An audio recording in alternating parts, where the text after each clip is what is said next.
Hey everyone, I want to show you something that will blow your mind about the Bible. Something I found hidden in the very first word. If you know someone who tries to say the Bible has been corrupted by translation, show them this. See, I believe the Bible contains layers of truth. The first layer is literal, and one can get the whole gospel truth with it alone. The layers simply reinforce the truth. It's like a piece of fruit. Getting to the inner layer, you still have the same fruit you started with, and you knew what it was before you peeled it, but it's certainly more potent and juicy on the inside. I only know enough Hebrew to figure out the meaning of words and read scripture, and I encourage everyone to learn the 22-letter alphabet, the Hebrew alphabet, and the pictographs from the ancient form of the language so you can uncover the beautiful truths of scripture as well. You can easily get a Hebrew version of the Bible. I got one for $6 on the internet. And finally, remember that it reads left.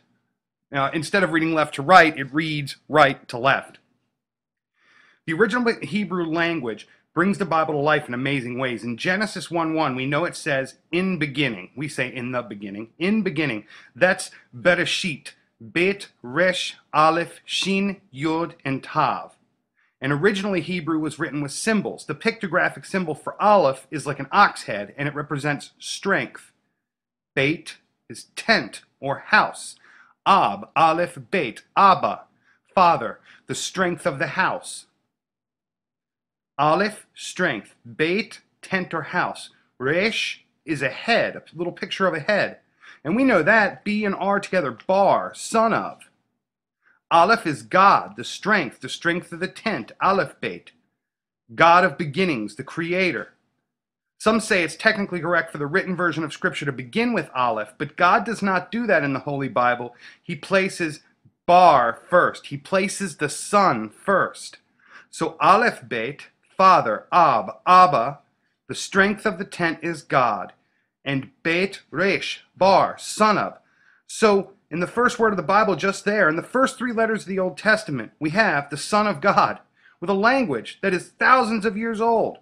Hold on, it gets crazier. Beit Resh Aleph, then Shin. The symbol is like teeth. It represents destruction or devouring. Yod is an outstretched hand and arm, and it represents work or doing something. And finally, Tav is a T, one's mark. One makes a mark or a cross. So when you lay out the pictographs for Hebrew, for Bereshit, and take the meaning with the phonetics of each letter and what the letter combinations mean, you get the Son of God, Bet Resh Aleph, is destroyed, Shin, by the work of his own hand, Yod, willingly on a cross, Tav. Yeah, the Bible is that deep.